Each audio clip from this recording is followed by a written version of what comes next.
same rituals, the same teachings, but another mode that they're accustomed to. So what's right, what's wrong, that's a like inner fights, you know. But anyway, the Olivis Levi thing, that's what the Catholics got word and interested in, that the Albert Pike version of Scottish Rite Freemasonry had all these kind of Luciferian elements to it. And that's Luciferian, and he used the word Lucifer and all that, but that's at a time that the Olivis Levi stuff, that Lucifer wasn't necessarily a bad thing. He was a light bringer. He would bring, you know, information to the masses and ways of thinking things, like a rebel angel type of thing, you know. So I find that fascinating, as you will see the conflict between the Catholics and the Protestants in the Freemasonic mode.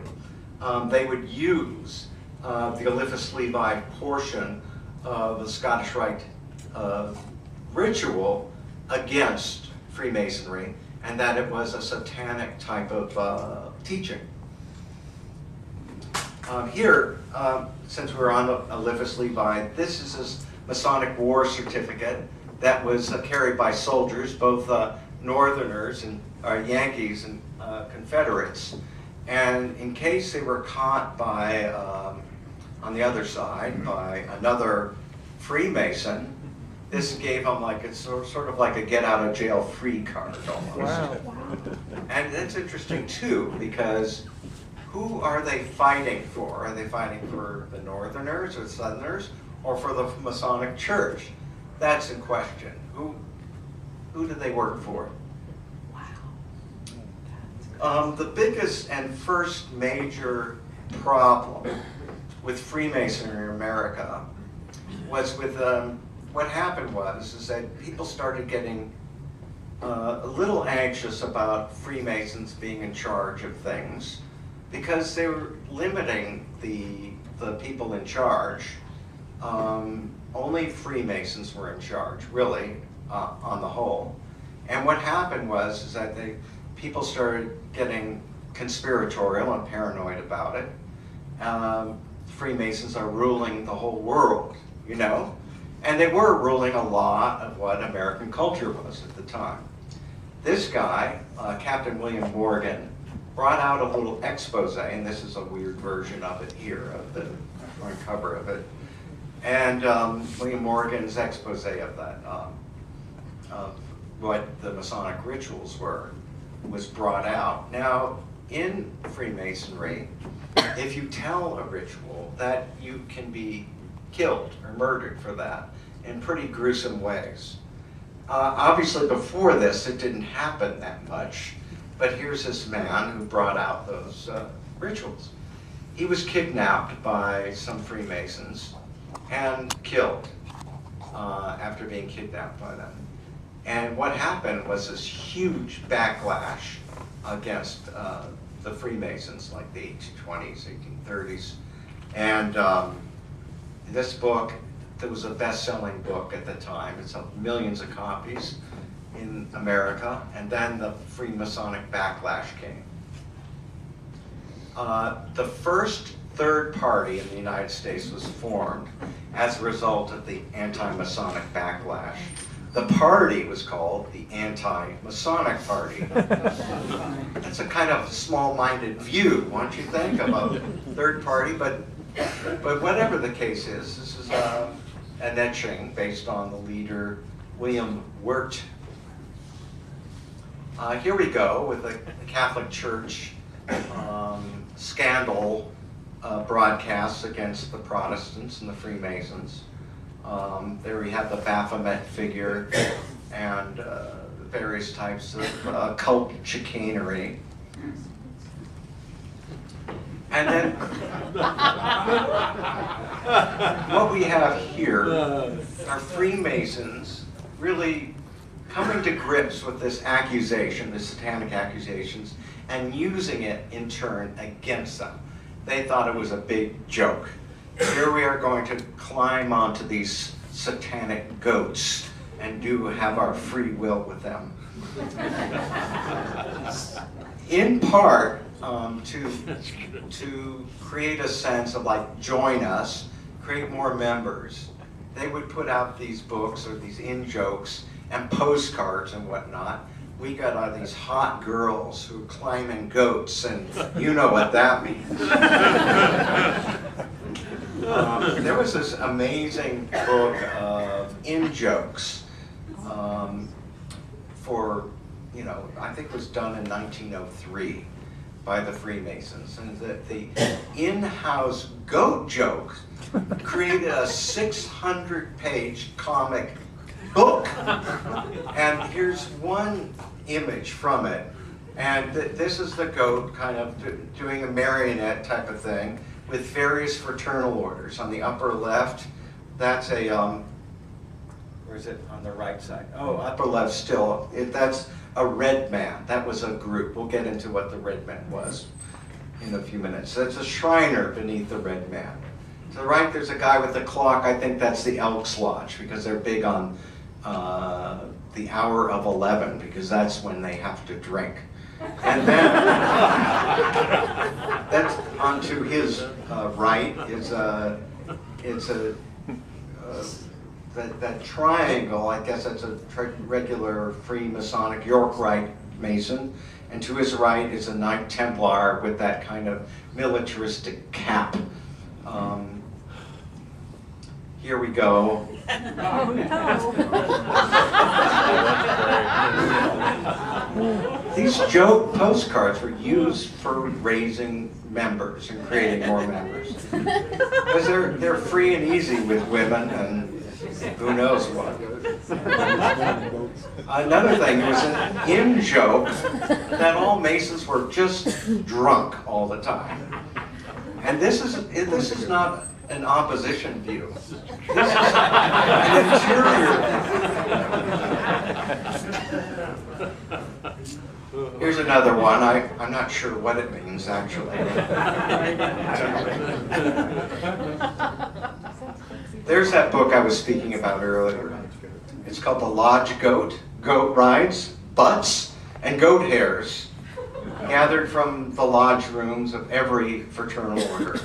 More than 1,000 anecdotes, incidents, and illustrations from the humorous side of lodge life. Yeah, it's such a wonderful book. Of course, after the murder of Captain William Morgan, there was like 60, 80 years of horror stories, tabloid-esque, about what happens when you join a fraternal order. This one shows you get, initiations, and initiations were often thought to be fairly extreme and harsh. And here's an example of it. It was like a cartoon book, but it was both jokey, but it really, people were just fascinated with this idea that you would go through these rituals in that way, and they want to know about it, they want to read about it. They know that their neighbor down the street went through it, so they know more about it reading this expose. This is a modern age Catholic expose against Masons. That's a kind of spectacular illustration, but it's you get the eye in the pyramid and the revolutionaries and the White House and all that stuff. So it's and the falling of the church tower there too.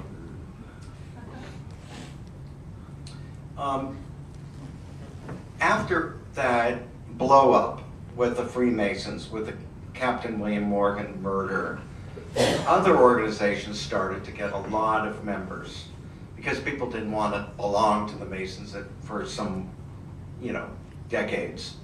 And they would join in mass numbers to an organization like the Odd Fellows. The Odd Fellows still exists, but in a far, far diminished way than the Freemasons.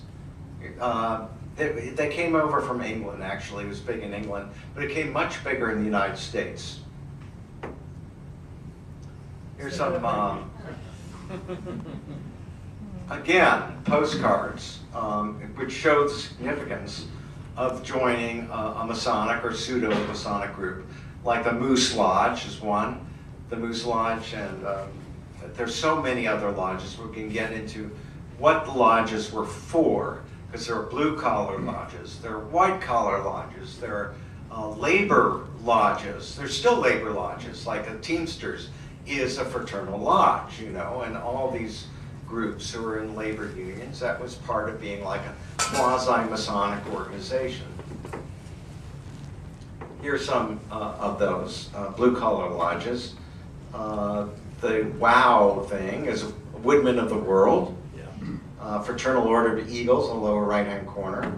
On the left is a order, a labor union for locomotive engineers. And then there are other orders for people working and chopping down trees, whatnot. It's pretty remarkable how wide-ranging the blue-collar organizations and the tie-ins with Masonic orders were. Here's a mine workers order, a poster they did for that. And these kind of posters were made from many, many different labor unions and organizations.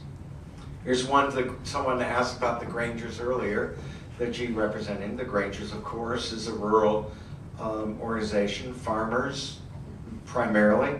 And here we go. It's these great, lovely paintings done to present the idea of Grangers, granging, to rural people. And they still exist. I know where I live in Port Townsend, there's a Grange organization there, and next door in Chimicum, there's another Granger's place, and it's a long-lived idea or organization. Here's the occult and religious Masonic type organizations. On the lower left, I have, it's a Church of Satan emblem of the Baphomet in the middle. Again, remember the Baphomet was used against the Freemasons. The Freemasons, again, threw it back at the Catholics. Here, Anton LaVey used that Baphomet image, and he told me once that he structured his Church of Satan upon a Masonic order. On the right-hand side, you see the Thelemite, the OTO emblem there. And of course, Crowley was fully involved with Masonic organizations. And so it's a kind of a quasi-Masonic offshoot, I see it as. Then up at the top in the center, that's a Knights of Columbus. That's a Catholic one. The Catholics got really jealous of all that Masonry because everybody was involved with Freemasonry. And so they wanted to provide one for their younger folks. And that's the Knights of Columbus. Business organizations. You see, drive into any town, you'll see all these signs, the Kiwanis, the Optimist Club, Lions Club, all these kind of businessy groups. And why I call them Masonic type organization, you have to, it's not like they have blood oaths or anything really weird or something, but they have to